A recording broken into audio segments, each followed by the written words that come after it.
we've gone out of our way to find some provocative post-lunch speakers to avoid the postprandial nap syndrome. So I'm sure you will be more than kept awake by the group. Our first speaker this afternoon is Nicholas Negroponte. Currently, I guess he's founder and chair of One Laptop Per Child, but I think around MIT he will always be thought of as the founder of the Media Lab. Nicholas?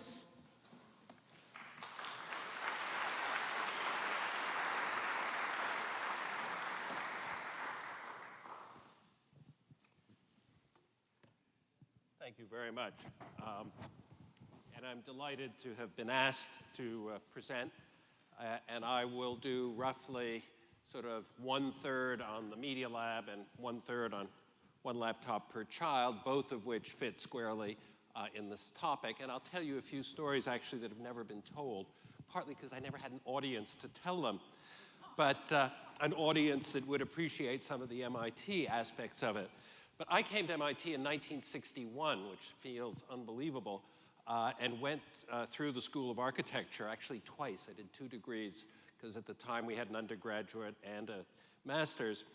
And as I went through that, I realized that my interest was computers and graphics, and later became more generally the human-computer interface. But when I started as a young faculty in 1968, I started something called the architecture machine, and by the year 1977, it had become really very generalized. And I will show you some slides that go back to it, but this was a room we built in Building 9 across the street, and Building 9 is quite important. And this was, how do you immerse somebody in this computer environment with a big display, quadraphonic sound, and a lot of interactivity, and so on. And we built this room that gave you displays to your right and left, and through the chair you could navigate. And we did a little thing that was Data Land. This display had little calculators and maps on it.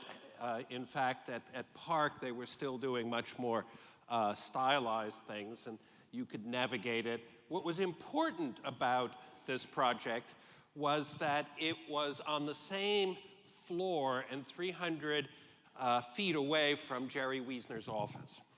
And Jerry Wiesner was president at the time.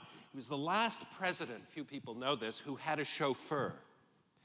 And what Jerry would do at lunchtime is take his guests out to lunch, walking through our laboratory to show them these things, because they were pretty. You could sit down in the chair and you could fly around, in this case, Aspen, so-called movie map, and you could navigate and then sort of get up and go off and have lunch.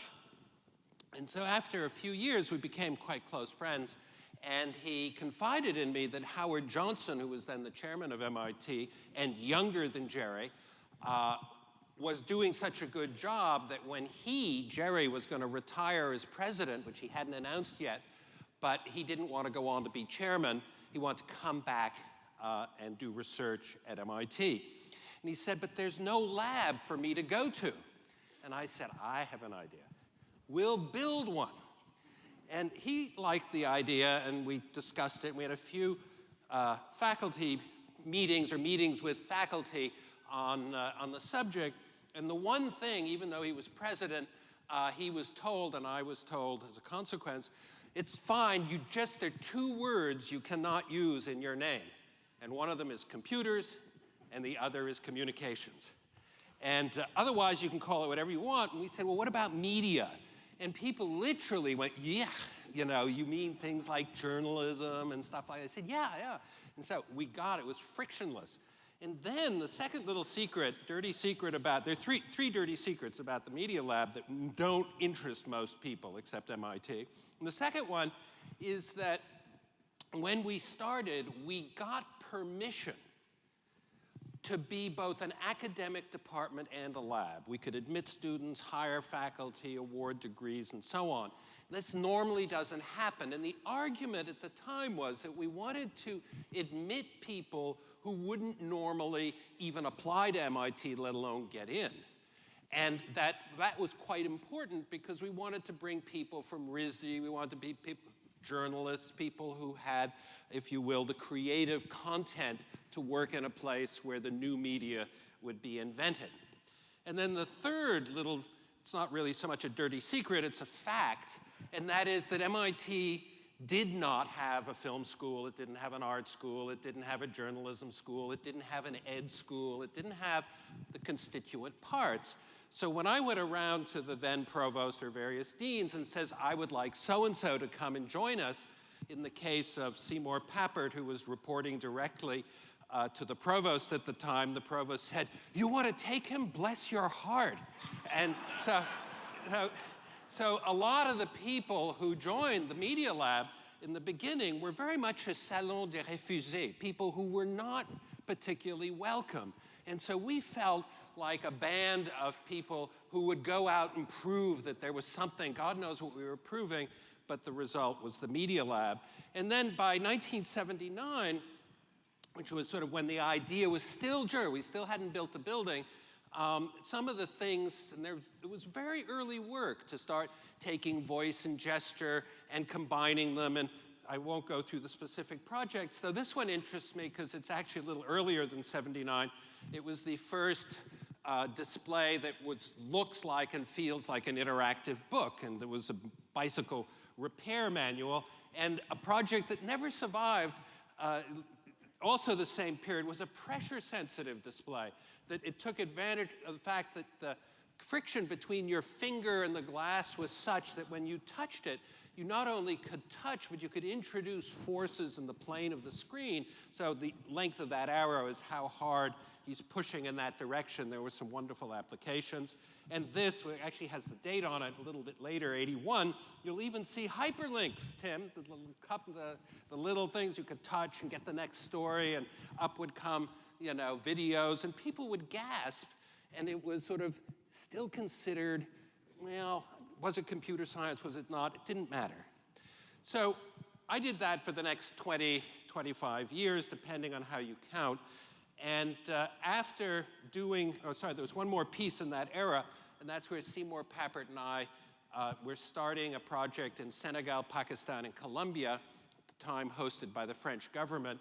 And this really is a photograph from the era where we were taking his work, it's completely his body of ideas and theories, and we were implementing it in the developing world. And while the project didn't continue with traction in any way, this child outside of Dakar played that Apple II like a piano. Didn't speak English, didn't speak French, but was just, there was no noticeable difference between her and the kids here in Lexington and Concord. Flash forward almost 20 years. During that period, I'm running the Media Lab, and what happened in 2001 was that my son was living in Italy. He was having girlfriend problems. He had started a company that didn't quite work. And I said to him, Dimitri, if you can suffer the indignity of working for your father, why don't you go to Cambodia, where I've built a school, and I just did it out of philanthropy, long story, and why don't you connect it to the internet, and I'll buy some laptops on eBay and send them to you. So he goes to Cambodia, he sets it up, these kids get their, laptops. The village has an average income of $42 a year. $42 a year, no electricity, no telephone, and when they took those laptops at home, to home at night, it was the brightest light source in the house. And I said to myself, this is the tooth fairy, in this case me, going to a village, but is it scalable? And in 2001, when I looked at literally that picture, I said, what in that picture will not happen through normal market forces?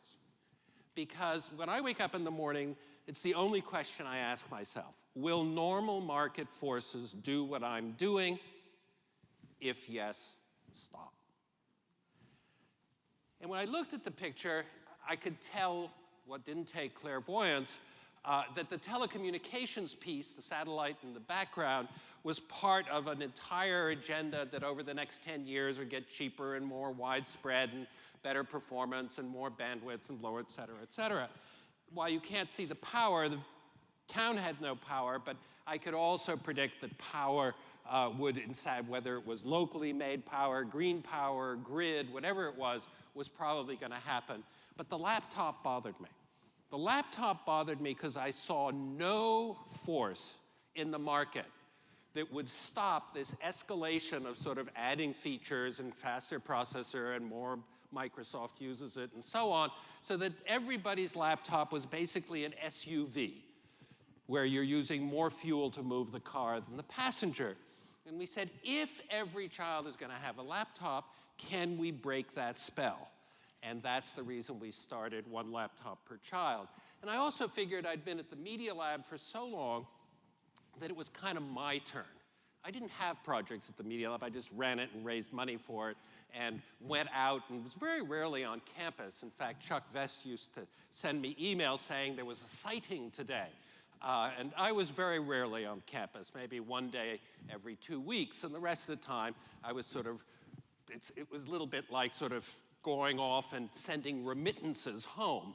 And that's sort of what I did for 20 years. And the remittances were pretty good, and the place was running with a lot of funds.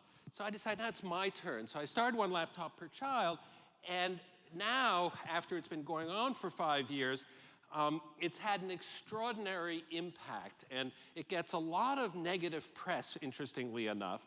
I thought that I would have a Mother Teresa shield around me.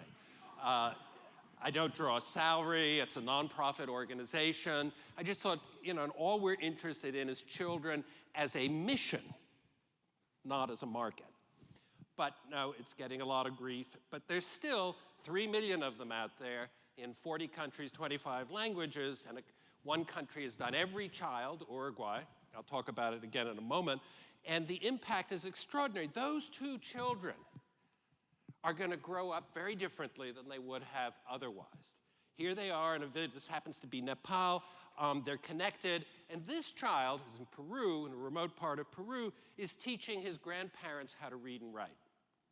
Now, the self-esteem of that child is extraordinary. And it's taking all the things that Seymour taught us about the self-esteem and teaching children thinking, which was his first lecture, at least public lecture in 1970, April. Here, the child takes it home, becomes a totally different member of his family and his community. In this case, this girl, this picture was sent to me the other day, and I said, I don't know exactly what's going on, but the intensity that girl has, don't know exactly what she's doing. Look carefully, you'll see her little brother behind her in a pink hat. Also, this child, again, this is Uruguay, and these are images of the children alone.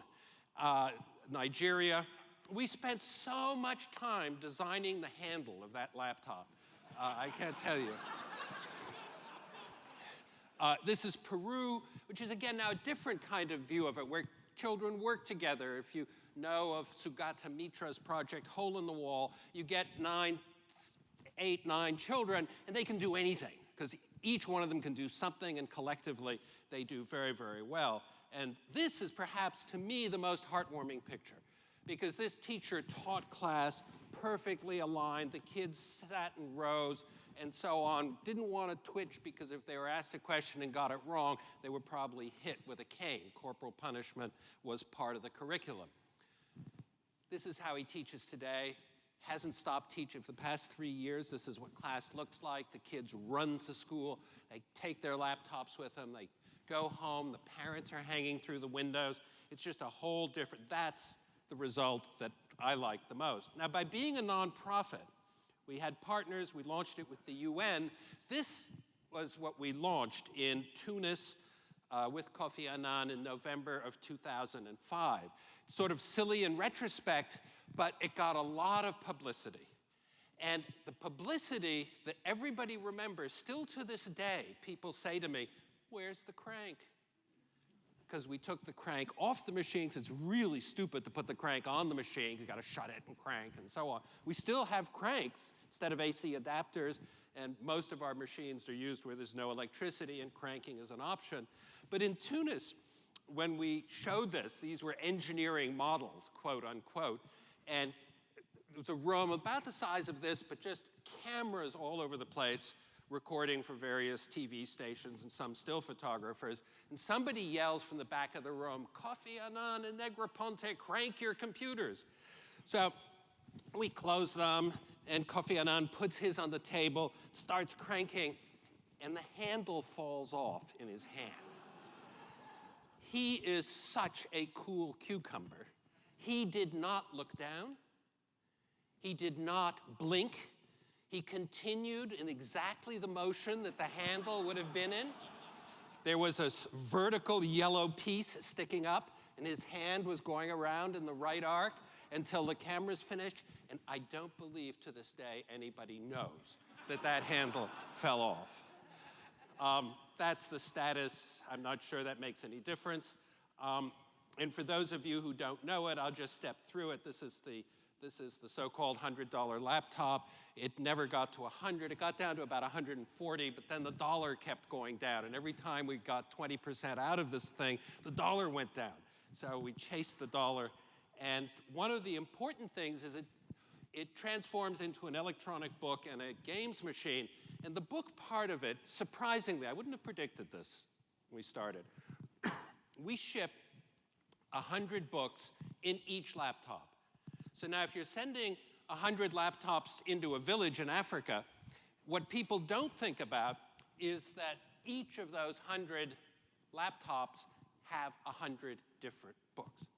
So that's 10,000 books in that village. You and I didn't have 10,000 books when we went to primary school. At least I didn't. Then the little ears was a mesh network. You know, it worked very well for sharing books. There's some intrinsic things that are problems with mesh networks, but it was fine. I'm very glad we did it. And I will close it up and just make some closing remarks about the various countries, because it's interesting to me to see the countries where it's been a success and the countries where it's been less so.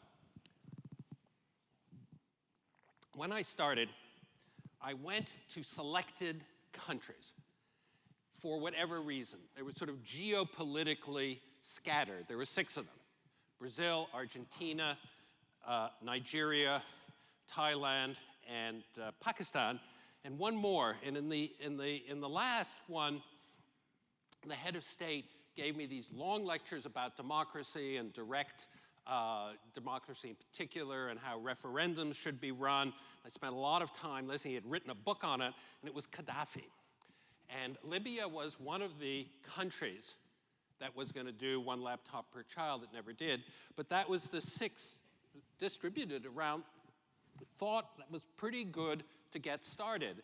But about 3 years ago, it was obvious to me that those big guys, big in terms of money in the case of Gaddafi, or big in size in the case of most of the others, or geographically distributed. Nigeria was very interesting to us because 1 out of 4 Africans is Nigerian, so that was a good place to start.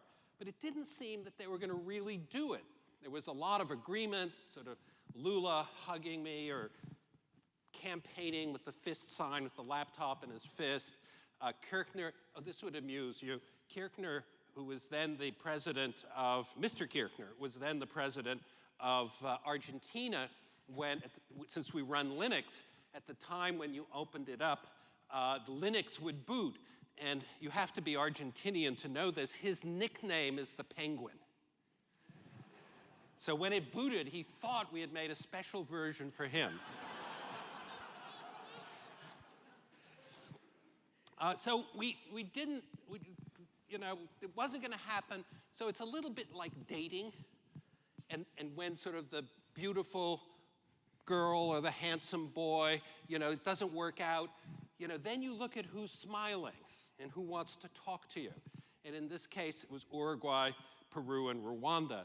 In the case of Uruguay, and this picture is Uruguay, the president of Uruguay decided it would be his legacy. He said, I will do 1 laptop per child before my term ends, which was 18 months. And he told publicly that everybody in the country, this would be his legacy. And this particular school, the reason I show the slide, is the teacher had been teaching for 30 years. And when she heard that laptops were coming to the school, she decided she would ask for early retirement, which she went and did. And they told her at the Social Security office, come back in 6 weeks. She went back, and during the intervening period, they arrived in her classroom. And it only took her 2 or 3 days to see what it did to the classroom, the energy, the enthusiasm, and so on. And she went back and asked for late retirement. In her class, after asking for late retirement, she had given a homework assignment to do a project on cows. Now, Uruguay's a little bit special because each child has an internet connection at school, most of them at home, email address as well, all of them do. And so they were doing their project, and one girl went home a little bit sort of disappointed and said to her father, you know, I'm kind of stuck. I don't know what to do, my project. And the father said, you know, you're very lucky because our cow is having a baby tonight. So there's a camera on the laptop, and so she stayed up and she photographed the birth of this cow and brought it in as her project. And the next day, everybody in class was so taken by this particular project, they figured out as a group how to upload it to YouTube. And it got 100,000 hits. And the teacher said, I never thought my homework assignment would get 100,000 hits. If you look up vaca and Uruguay, and you'll get this kid's cow YouTube, it completely, again, just changed the esteem the child had, the sort of whole thing. And Uruguay put us on a postage stamp. I kind of, never thought I'd aspire to a postage stamp. Mongolia, I think I want to end by simply saying, go back to the very, very big, well, this is the tablet we're building. Actually, I thought I would mention it. We are building a tablet, but this time we may actually only have to threaten to build it. And so we have engineering models coming out. They have all sorts of properties, price points, not breakable, plastic, all of these things. But if we can just get them out fast enough for people to copy, then that's the approach that'll happen this time. And that's what's going on. I believe the last slide will show the original school. If not, it's just our website. Yeah, it's just the way, so it's not the original school. So that's what I've been doing, and I think in keeping with the name of this session, even though I would have hoped by now that it would be a number more like 50 million, not 5 or 4 million, but that's where it stands, and thank you very much, and there might be 2 minutes for questions. Thank you.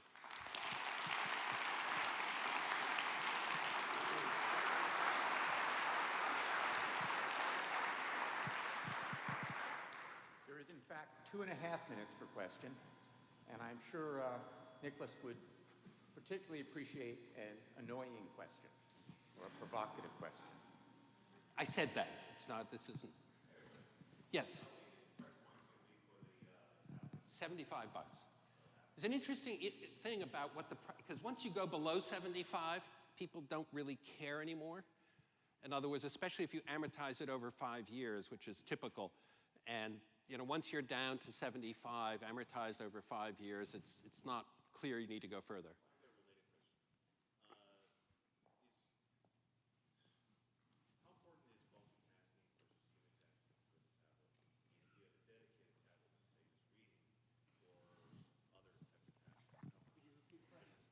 The question is, how important is multitasking to the tablet? And I think multitasking is extremely important because it's kids and they have this every hour of the day. And what you want them to do is everything. You want them to do their music, you want them to play their games, you want them to do their email. You want to emphasize the integrative nature of life and learning. And so the tablet has to itself integrate those and be really many, many things. You should be able to hold it up and it's a camera. You should lay it down and it's a chessboard. You should be, yeah, it really has to be more multi-purpose than the stuff we have today. I love the iPad, but it's a media consumption device. It's not a constructionist device. So this has to be a constructionist device that is also extraordinarily multi-purpose. You've had an enormous amount of amazing experience. I wonder if there are things you can encapsulate as lessons learned or things you know now you wish you'd known at the beginning, things you would have done differently? Are there reflections on this amazing body of experience that we can profit from? I might not have pissed on Intel and Microsoft so hard. You know, I used to think it was a badge of honor to have big enemies, but I think I would have, if you put me back 5 years, I would have done it more gracefully than I did. You said you wanted an annoying question. Yes. And I wanted to ask about your role in digital television. There's a scene in Joel Brinkley's book, A Defining Vision, that portrays you and your role in digital television. And you're showing surprise, but it doesn't portray you favorably. So I was wondering if you I haven't seen it, so I can't be annoyed. Well, I was wondering if you could tell from your perspective, sort of the transition in the 90s of going from analog to digital television, and now we have YouTube and sort of changed everything. How did you see that? Well, I'm very sort of proud of my activities in digital television because in the early days, most people don't remember this, the United States in 1985 advocated high-definition analog TV. It was our foreign and industrial policy. And we even had a faculty member here who kind of advocated that. And I said, no, it's not. That's not the future. The future is digital. And then people said, but no, one thing we know is it's 16:9 aspect ratio. I said, give me a break. It's not 16:9. And it's 100 hertz. No, it's not 100. It's any of those things. It can be as many hertz as you want. It can be whatever aspect ratio you want. Some might be 3D. It might be 2D. But the one thing I can promise you it will be is digital. And people didn't think that was a property. And so the fact that it has become that, there is YouTube, there are all these things. I don't know how I was portrayed in this thing, but I sort of look back fondly because I think being digital, if I can quote, title of my own book, was really very important. And in retrospect, that was the key. We're out of time, so you don't get your annoying question.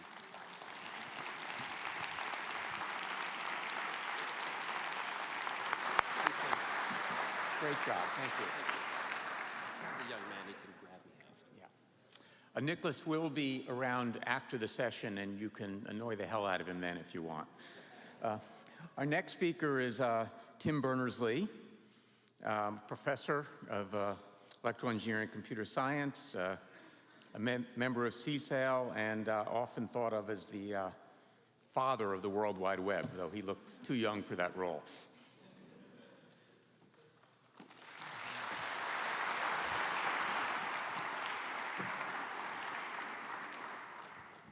Hey, I'm old enough to be a dad. Maybe not grandfather of it, but hey, it's an honor to be selected to be on this stage among this and following some amazing people that have been on it already. Actually, it's pretty much an honor to be at MIT at all. And I sort of growing up in London and playing with transistors, I probably wouldn't have imagined that would have happened. So. I'll do a little bit of looking back, I suppose, and a little bit of looking forward, as seems to be the norm of these sorts of things. Looking back, to put things in perspective, so this is the 150th anniversary. MIT, then 150 years ago, when they were writing the charter, apparently the first transatlantic cable had been put in, it had been tested, a famous first message had been sent, and then it kind of broke pretty soon, and then investment was sort of a bit lax, and so you think, oh, that's a shame, they couldn't use cable, they must have had to use wireless, but no, actually, no, that was before radio was invented. So in fact, so you can imagine how did it work when you were buying and selling, exchanging currencies, pounds and dollars in New York, and you were doing it in London, and you couldn't know instantly what the price was at the other end. You had to wait for the ship not only to go one side, but you had to actually do a round trip and ask a question and get an answer. You had to wait for the ship to come back again. Whoa, difficult to imagine. So, but there were people. Meanwhile, there were people like Pierre Teilhard de Chardin, the French priest philosopher, who picked up this idea, previous idea of the noosphere, which is this sort of sphere which he imagined around the world of human thought as being all connected, however you connected it. He didn't sort of, I guess, worry about the hardware too much.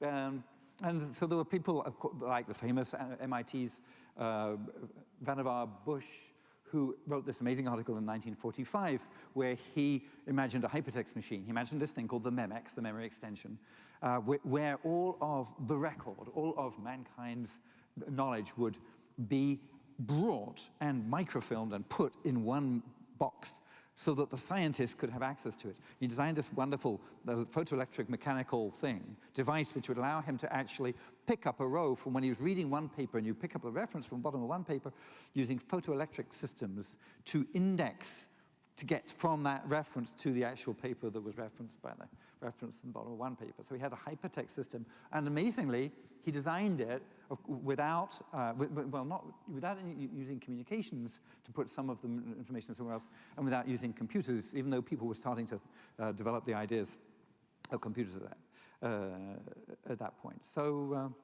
and then later on in the 60s, Ted Nelson, famous for coining the word hypertext and hypermedia and proposing a wonderful system called Xanadu. And in fact, there was a whole hypermedia group of people who were not considered computer science, because when they started a news group for those of you who remember the Usenet news groups, when they proposed something like computersystems.hypertext, that didn't get enough votes to count, and they had to do it in the alternative tree of news groups where you didn't have to get any votes at all. So it was alt.hypertext was the place where all hypertext people hang out. But all this, anyway, I was blissfully unaware of, as I personally grew up. I did a few years of physics at Oxford. That's not really enough to call yourself a physicist nowadays, but then I got involved in microprocessors, and I was a software engineer, and I'm pretty happily doing all kinds of fun things in England. I was just the wrong age to actually get to Woodstock or the Isle of Wight Festival. I didn't know what the Mets were anyway. The moon landing was impressive, but 1969, so I was unaware of this, the first message going across the ARPANET in 1969. But 1989, I got to the point where I was working at CERN, and which is a wonderful place, and where met lots of people, where I was totally frustrated with the fact that there wasn't a web. And was basically allowed to build it, because by that time the internet has got as far as being available just about in Europe. It became politically reasonable to use it. And wonderful guy I was working for, Mike Sendell, my mentor and advocate there, he didn't find an excuse to let me do it, but he did, except for the fact that the next machine had come out, and he let me do it as a play project. So I developed the web. I wrote the web browser, web server, designed HTML and HTTP, and defined URIs, or URLs, you might think of them, these things that start HTTP : as a way of identifying any piece of information, and put it out there on the net. So that I actually wrote the first memo about proposing the web in 1989, wrote the code in 1980, wrote a paper for the Hypertext Conference in 1981, and it was rejected, but we got to give a poster and go demonstrate it. We were the only person with an internet connection at the Hypertext Conference, and that's sort of how far apart the hypertext world and the internet world were at that time. And then from then on, it was, I've never really pushed it, Bob said, but I can imagine that it has a property that it seems that when you watch it on TV, that you push it like crazy for a bit, and then after a while, it picks up, and you really have to jump in. After that, if you don't jump in at that point, you don't get the chance to steer. So it was to a certain extent the same with the web. After a year or two, people were starting to ask how they could get involved in the evolution of the technology. And some of the people, in fact, some people who end up in my office at CERN said, you should start a consortium, an industry consortium to do this so we can all join in, and you should base it at MIT. And so, and while I was thinking about these things, I was at a networking conference in the north of England. It was really wet and really dark. And I stumbled onto and to get to one place in the conference, to get to the dinner or something, you had to get onto a bus, and I got onto the bus, and there I ended up sitting next to one David Gifford. And he sort of asked what I was up to, and I was saying I was sort of looking for what to do with this web thing, and he told me to sort of write down the back of my hand or something, MLD at lcs.mit.edu, and that's Michael. So he said, you should talk to Michael Detouzis, and maybe he'll talk to him in the lab for computer science at this MIT place. And so I did talk to Michael. Michael came over. In fact, we met in Switzerland, and then we met at LCS. And later I found out that maybe David and Michael had talked about this, and maybe the thing had been, I was a little set up, but maybe the whole conference in the rain had all been arranged. No, maybe not. But in fact, Michael turned out to be another tremendous mentor and advocate. Now, unfortunately, the first Mike Sendel, he was discovered to have a form of bone cancer just about when the web project started. He was 5 years, lived for 10, but so we're without him. But Michael Detouzis really took me under his wing, and I think also with tremendous support from Chuck Vest at the time. I think two people among several whom you've seen already on stage, who looked at it and said, yeah, that would be a good thing to do at MIT. That would be a good thing to be based at MIT. And Michael used to say, well, the web's home is at MIT, and that it wasn't that it was born there, but it moved there. So what was needed was a consortium which would be based somewhere with integrity, which would be neutral from the point of view of academics. And now it has gone from strength to strength. It's got around 400 members, and is based right down the road there. It's also got a base in Japan, a base in Europe. But one of the things that Michael really supported me in was making it very international, not making it like an American thing. But if you want to find out what's happening, there are things you might have heard of HTML5, the fifth birth of HTML. It's not just a markup language; it's a complete computing platform. If you're tempted to make a phone app for your phone, don't make a web app instead. You might have heard of the web of data, which is huge, and in a way it might not be as exciting to browse through as a web of music and movies, but from the point of view of building applications and making industry work and making government transparent, the web of data is really important. I've been privileged to be involved in a short project in the UK, putting a lot of stuff online. Overall, the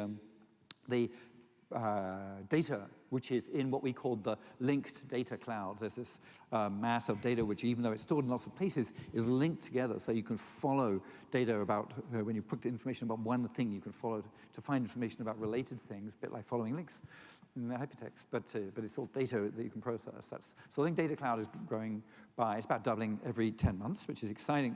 Another thing, of course, is that the web is moving to lots of devices. You've seen it on a green laptop, and you've seen it on a green tablet now. In fact, the number of devices out there is getting ridiculous because some people would like it on their watch and will carry on, or some people will have it built into their glasses. As the cost of pixels goes down, the size of screen is not only going down, but it's going up.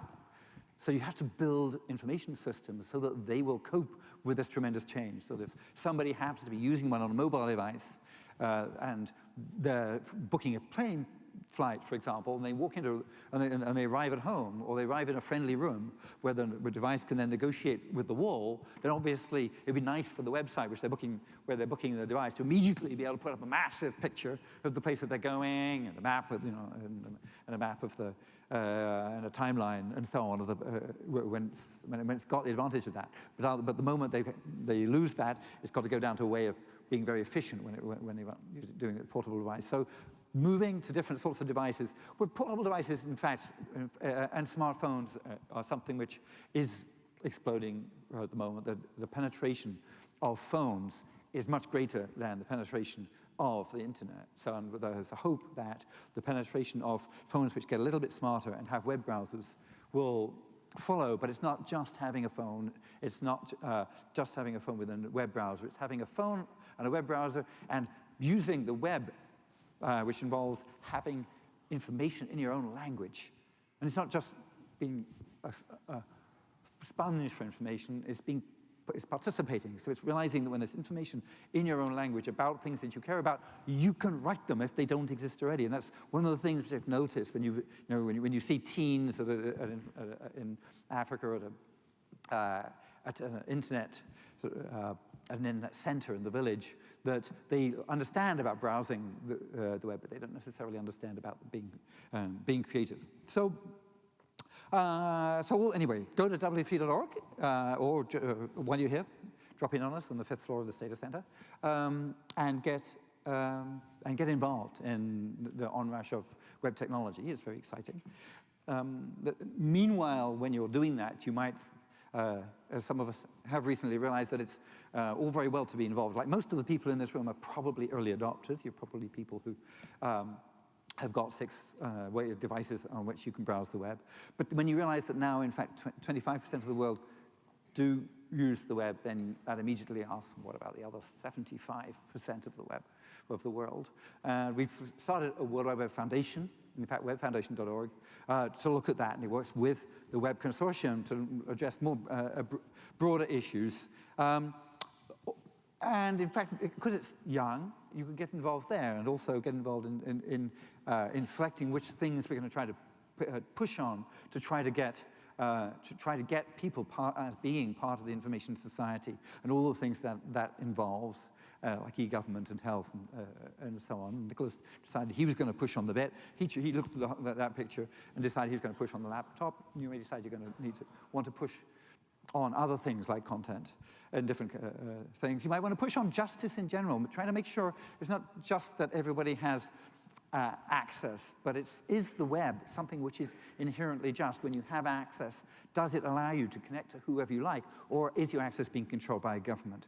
Or is it, for the price of having really cheap access, have you given away the right to communicate with whoever you like? Have you ended up using an ISP, which is actually controlling your where you're connecting to? So these are issues about justice on the web.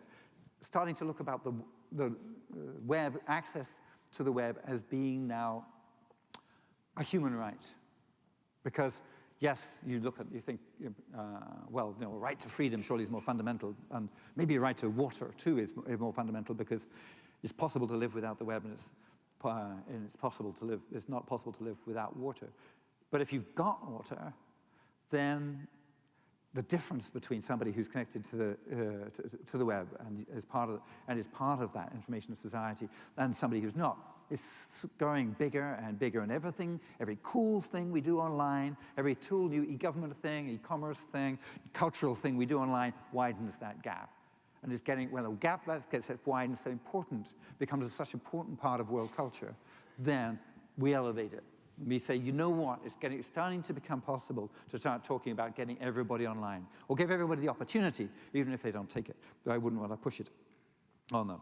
So, given how happy quite a lot of people seem to be without having that access at all.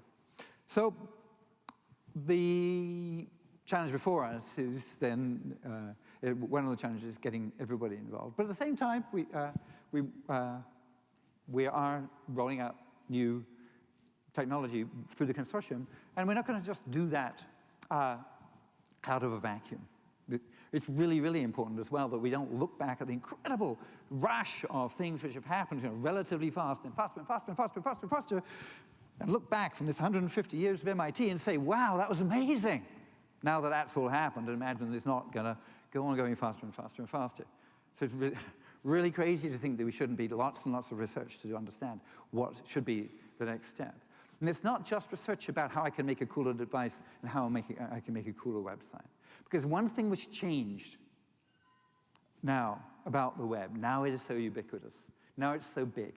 When you look at the web out there, there are about 10 to the power 11 web pages, I'm told. And I'm also told by other sources there are about 10 to the power 11 neurons in your brain. So this means that if you took imagine you take all of the web pages out there and bring them together, I can bring them down into a sort of brain-sized thing, that would be, so the same number of web pages as neurons, but actually, if you do that with the brain, then the brain actually falls into two halves, and it's got various pieces, and we're starting to understand more and more what the various different pieces do. If you did this with the web, it wouldn't. It's not like that. It has a very different structure. We know some things about it. It has some really, really tangly, thick pieces and some really straggly pieces. And in fact, in general, it has scale-free properties. So it has structures on every scale. It has some really interesting properties. And so we started to talk about web science because we need to study this thing. We need to study this thing because we rely on it in a different way to the way we rely on our individual brains. But society operates through this web. And as society is operating through this web, so we have I think, just as we have obligation to try and figure out and understand how the economic system works, we have to understand how information propagates across the web and how society works. Humanity as connected by technology, that's what the web is. We have to look at humanity and understand how it's different from what possibilities there are out there. We have a duty because, to start with, we don't want a nasty tipping point to arrive and suddenly for the web to turn into some instrument of unfounded, which only spreads unfounded rumor and conspiracy theories instead of truth. In fact, to a certain extent, we have a duty about the web which is greater than our duty about the brain, because the brain, we just analyze, it's a science. But the web, we actually get to engineer. We can change it. So we have a duty to not only to have fun playing with new protocols, but think about how those protocols will affect humanity connected.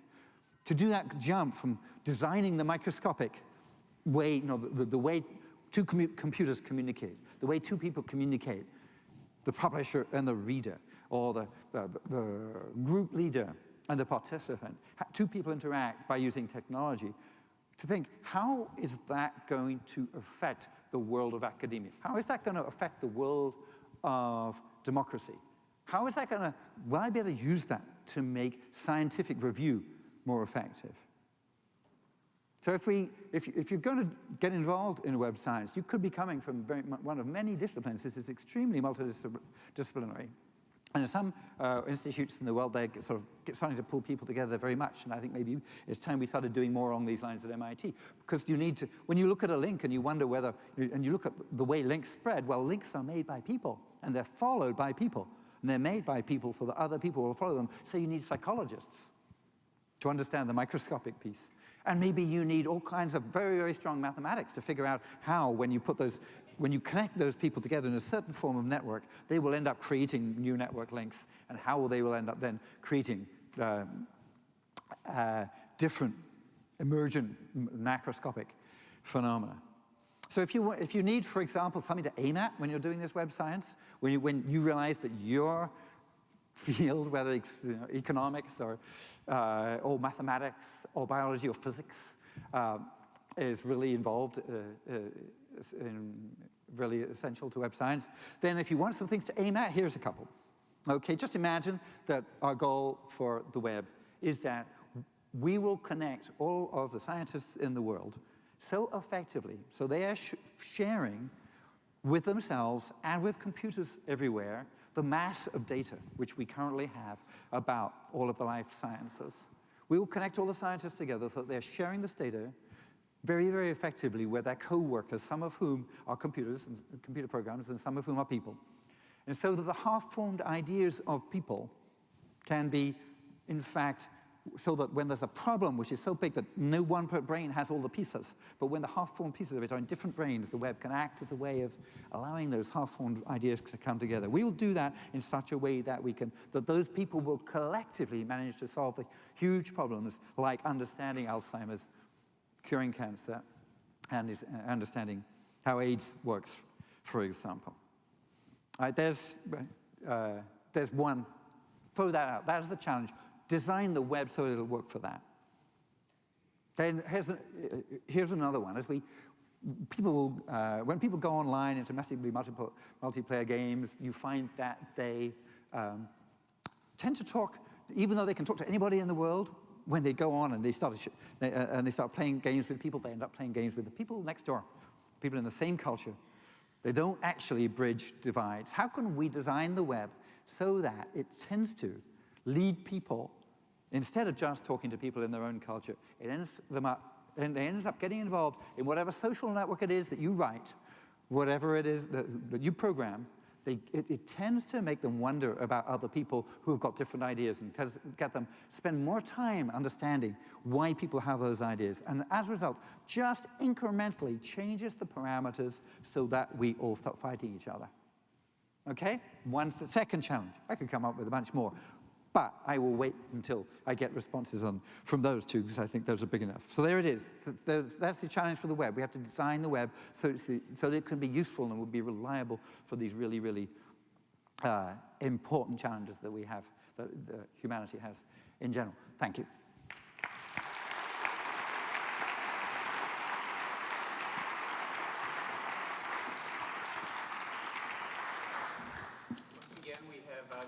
For about 2 minutes of questions, and I'd like you to hold your questions to 15 seconds and end them with a question mark. 15-second question? I'll try my best. 15 seconds is up. You know, MIT and many people talk about machine learning. And of course, the front end of a machine learner would be a good search engine. And once again, I bring up IBM Watson's Jeopardy computer as an excellent search engine at the front end, because in order for the back end to learn, it has to be able to search through the database. Number two, about Negroponte's speech about the netbooks and tablets. There are tablet copycats for $199 at many New York City stores, and they run Android. The third very quick point, these are questions for you to make commentaries on one last point, if I may. I'm sorry. I'm trying to make up for my lack of annoying questions to Professor Negroponte. The thing is that, you know, there was an article in the New York Times about a couple of weeks ago on the front page of the leisure section, and this has to do with why you and Negroponte were placed in the same section about Internet, the World Wide Web, and the Consortium. And a lot of people are actually quite irritated about Google search engines finding out their past digital history. And there was this whole big thing about people wanting to erase their digital history. You know, Facebook... I'm sorry, there are lots of people who have questions, and why don't we move on to someone who's going to end something with the question? If you have any comments on these, I'd like to hear. We'll take them offline. Go ahead. Quick question. Currently, 3 different companies at least are working on new technologies to securely connect one cloud to another. This is to form a new network where each node is a cloud. Do you have any opinions on this nascent development of what people are calling the intercloud? I suppose I don't know the details of that particular development. Certainly, so when online storage, which people are starting to call the cloud, is one aspect of the cloud, is if you're going to have a lot of online storage, I'm all, in general, all in favor of A, interoperability between different cloud providers, and B, really well-developed and thought-out security systems, which are also compatible. So it's one of the areas, some of the areas which we've been thinking about at W3C, or also, but I can't comment on that particular on that particular project because I don't know the details of it. And for those of you who are wondering about this cloud thing, that basically anything online is now labeled cloud, so that you don't have to worry about it. So it's online web storage, but you're talking about storage as a service sort of thing. Then, and that sounds like they're important questions. One last question. Yes. Can you tell me the important questions that need to be asked and answered? Okay, well, for the first 45 minutes of my answer, I'm going to be the important questions that need to be asked. And what are you working on? What are the important questions that need to be? I've actually got a massive, I use the semantic web. I have got a semantic web graph in which I keep the important questions to be asked and answered, and all the related issues in a graph. And it's got a large number of nodes, and email me and I'll send it to you. But one that I find personally exciting, for example, there are lots, there are hundreds. One that I'm personally interested in is if we're going to have all this data online, how are we going to make a really, really powerful user interface to it? But that is just the tip of the iceberg. And I know there are more interesting questions, but we are out of time. Okay.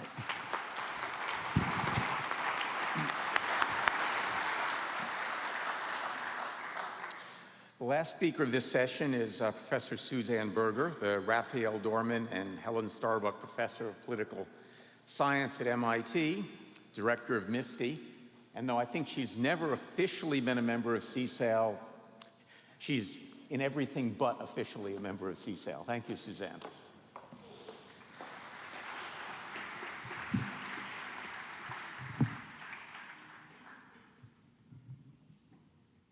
Well, I'm very honored to have been invited as an old friend of the CSAIL family to participate in this celebration, and I date my membership in Friends of the CSAIL family to work that I did 20 years ago with Michael Dertouzos on the Made in America project.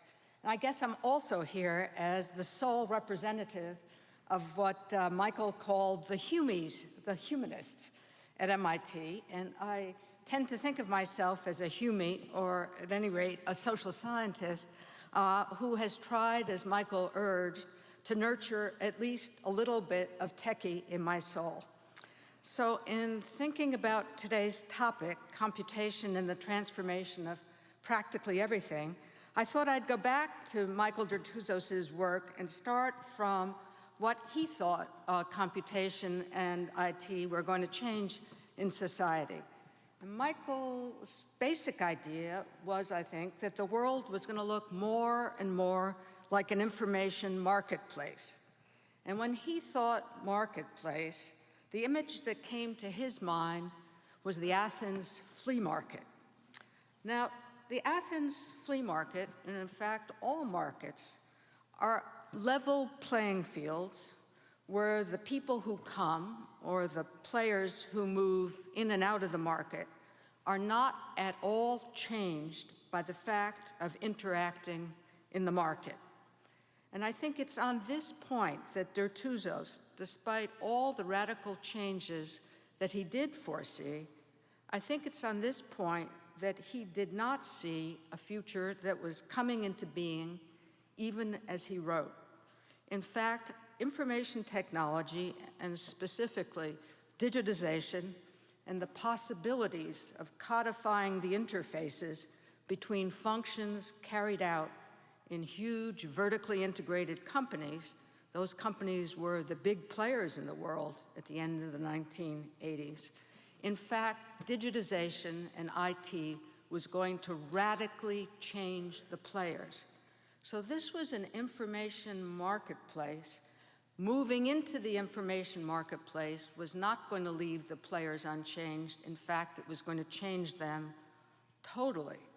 And I think in that sense, Made in America, which was written at the end of the 1980s, was in a way the end of a world. It marked the high water mark and the end of the world of the huge vertically integrated companies, at least in America.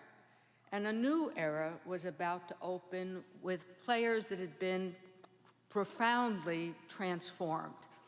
We were moving to a world that I think, first to focus, we were moving to a world that was really going to be much more a world that looked like made all over. But as we think about the world of Made in America and the pieces that we're going to change here, I think the points are that the players in the world up to 1980s were large, vertically integrated companies operating in huge, mass, commodified markets, and all the functions within these companies, from detailed engineering, really from R&D through detailed engineering, through manufacturing to sales and after sales, were functions that took place within the four walls of the corporation. And as digitization, among many other changes, took place in these companies, we were going to see a profound change within the companies themselves. In fact, we were moving to a world in which IT was going to be transforming the content of the corporation, and the corporation itself was going to be fragmenting. Now, of course, there were other changes, and important ones, taking place in the world at the same time. The opening of China, the fall of the Iron Curtain, the rise of new markets, new competitors, Huge new reservoirs of skilled workers and engineers were appearing outside the old advanced industrial countries. But I think we have to see in these transformations that IT was a key enabler. It made it possible to take activities that once had been tightly integrated into large corporations. It made it possible to relocate them all around the world in suppliers and contract manufacturers. Take something like cutting a mask for chip fabrication. Still in the 1970s, the engineer who drew the circuits had to work together with a technician who cut the mask. And these two men, and in those days they were men, these two men had to work side by side in the same company. But once an engineer could send a complete set of digital instructions to a cutting machine located anywhere in the world, and probably located at TSMC in Taiwan, then chip design and chip fabrication no longer had to be carried out within the same integrated company. And we saw the same shift from tightly integrated corporations into fragmented activities that took place in companies focused on their core capabilities. We see the same shift taking place across multiple sectors and in multiple companies. And this has led to the creation of profoundly different players, new products, and new components. And these new products and components really look a lot more like Legos than like the old model airplanes that we were producing at the end of the 1980s. I guess as a Humie, I tend to think about these images when I'm thinking about the changes from the 1980s to today, because at the end of the 1980s, the products that we were building in these large vertically integrated companies were still products that fit together in unique ways. If you've ever bought and tried to make a model airplane with a child, you know that the first major task is, or the first major question is, when you open the box, are all the pieces of that model airplane in the box? Because if they're not, there's absolutely no hope of making that model plane. You need to have all the pieces, and all the pieces fit together in one way and only one way. And once you've made that model plane, you can't make it into a boat. No one can come and add something. It can't be made into anything else or changed ever. Today, production is organized around products and components that are made to be fit together in, if not an infinite, at least a very varied and large set of different ways to produce novel and perhaps even unimaginable products and processes to those who first come up with the pieces. And so what we've seen from the world of Made in America to a world that's been transformed by IT is a world that has enabled modularity. And in this world of the last 20 years, I'd say that almost all of the great new companies in America have grown up out of a paradigm of modularity. If we look at companies like Cisco, Broadcom, Apple, they are companies that have focused on some pieces of the functions of the old integrated corporation, but only on some. And in particular, these are companies that have handed off production and manufacturing to be carried away somewhere else in the world. So we've come to think of manufacturing as a commodity, something that can be purchased cheaply abroad.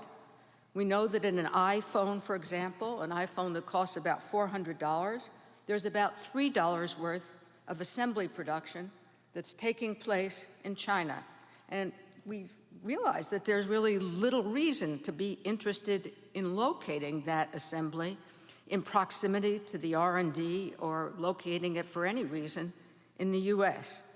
And I think it's because of the enormous success of the companies that have been founded over the last 20 years, the Apples and others like it, that we've come to think that production, by which I mean manufacturing and the services linked to production, that they don't really matter, that they're cheap commodities that can take place anywhere. But I think that we're now entering into a third and new phase in the global economy. And it's a phase that I'm calling made to innovate.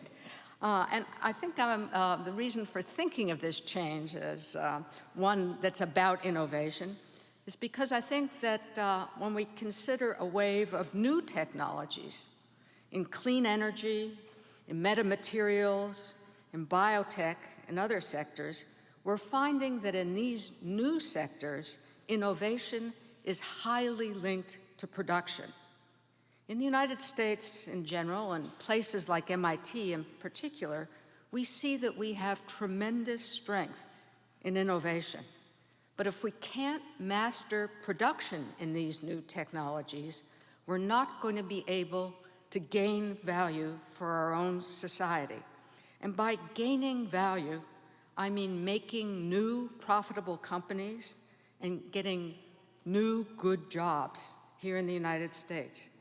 I think we're beginning to see in these new industries that there are fundamentally different challenges in scaling up from startup than there were in the IT companies of the last 20 years. Some of the differences are these. First of all, there seems to be no clean handoff, no clearly modular structure that would allow us just to break off the production phases in many of these new sectors with many of these new technologies. We see that in scaling up from startups, that the capital requirements of these new companies in these new sectors are immensely greater than they were with startup software companies. So there's no natural mesh between the form of capital markets that were so important to the new IT companies of the last 20 years, and there's no really natural fit between venture capital and the new company startups in clean energy, new materials, batteries. In fact, these industries require much larger capital investments, and they have much longer time horizons than venture capital is used to working with. I think there are all of these new challenges about trying to move from startup to scale up in these new sectors.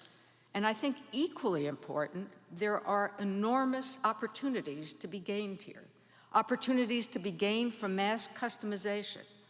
Opportunities to be gained if we can reduce the cost of logistics so that decentralized, smaller scale production units could be located closer to end users, so that we could come up with novel solutions, both to scaling up and also to scaling down, to sizing down.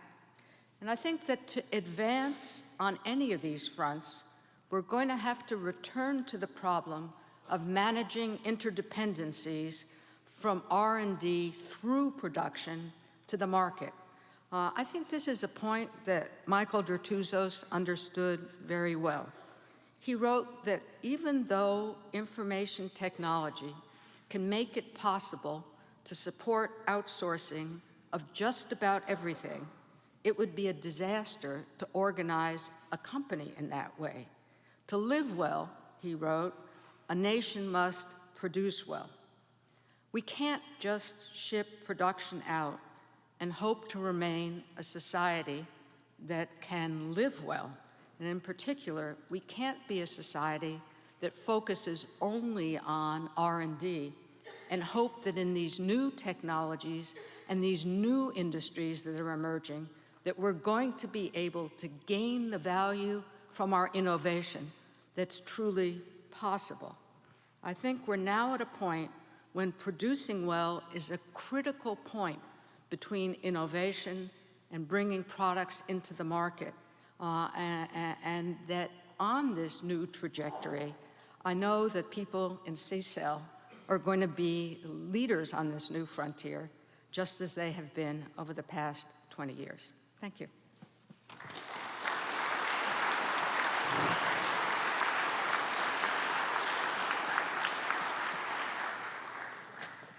I hope we'll take a few questions. Sure.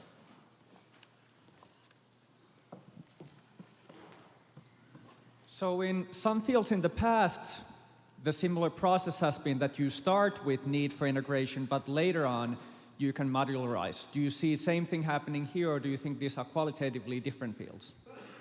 Well, I think that in these new fields at the moment, they seem to be qualitatively different. And I think in the following ways. First of all, there's a fundamental difference about the capital requirements. And the question is, how can we even move from startup to scale up unless we're able to actually devise new capital solutions for which venture capital is really not at all prepared to solve this problem. But I think to come to the technical issues, I think there really are ways in which these new industries represent problems and processes in which tighter integration is going to be a continuing feature in these industries, and not simply the problem of producing a prototype and then moving from a prototype into something that looks like mass production. That the interplay, the learning in the production process will feed back into the innovation process. And so you'll want to keep the innovators and the people who are doing the scaling up close together, because there'll be enormous gains that can be made from learning in the production process. I'm not certain that this question will be particularly appropriate because you seem to be tending more toward integration than independence, but perhaps you'll have an interesting perspective. Do you suppose that the current market dynamics are conducive to the development of modular manufactorial means, or perhaps inherently inhibitive of such progression? Could you say again what you have in mind? Do you think that the way that the market works currently, say in an integrative fashion, is conducive or perhaps even inhibitive of the progression of modularization of means?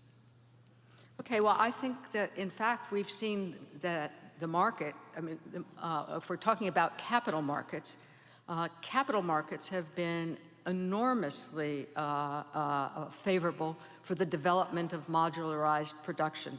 That companies were able, by shucking off their production facilities, if a company in the United States could focus, let's say, on chip design and did not have to build a $5 billion fab to support its design functions, this was a company that could far more easily use venture capital and the capital markets that we have available in the United States to build its business. The question is, what happens when we need to, in fact, when we can't separate design and production facilities? What happens if in these new industries, as I'm suggesting, at least as a hypothesis, in order to really bring your design into the market, in order really to derive benefit from your design and your R&D, you're going to actually have to build that extraordinarily expensive production facility too. At that point, is the market really going to be able to work to solve the problems that we have, or are we going to have to come out with some novel solutions here? Last question. Are you suggesting that your production facilities are going to be essentially unitaskers, essentially, that would be unique in terms of what they would produce? That's why they... I'm sorry? Like, I'm suggesting, are the factories you're suggesting, do you think they're going to be more unitask-oriented, meaning they'd only produce that product, they couldn't do anything else?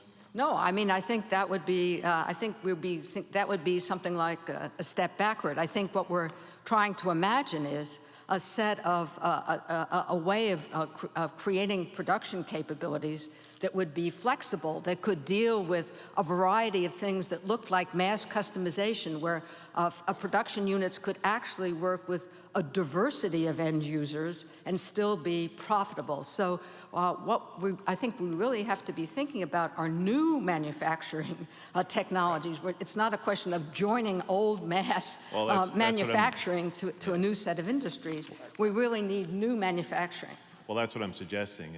That's the problem is what you're facing. Right? Yes. Yeah. Thank you. Thank you. I think we need to move on. Thank you.